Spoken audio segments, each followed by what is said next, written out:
In 2012, I set off on the biggest walking adventure that I've ever been on my life. I set off on the Camino, the way to Santiago de Compostela.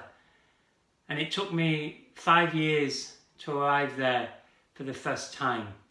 I began in 2012 and arrived there in 2016.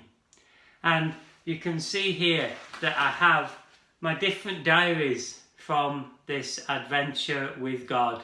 It was, for me, an incredible pilgrimage.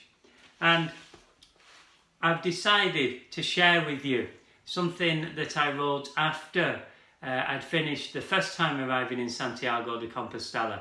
And I wrote it when I was in a CC. And it's not just writing up the diaries. And I'm not going to read out all of the diaries to you.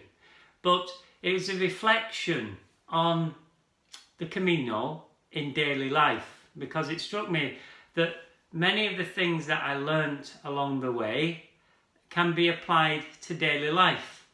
And it struck me as well that not everybody will have the privilege of being able to walk on the Camino. So I decided to reflect on it, and for once I wrote things down. I was never a big fan when I went on a school trip. I used to think, oh no, we're going to have to write about it when we get back. But my spiritual director said that I must keep a journal, and also said that I should really reflect on it.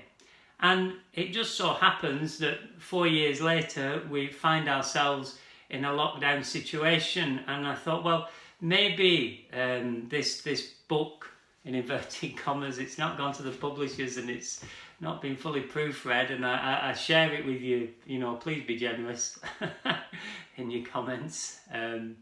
But I share it with you in the hope that it might just help you in the situation that you find yourself in now. This is my staff. This is normally in my prayer room.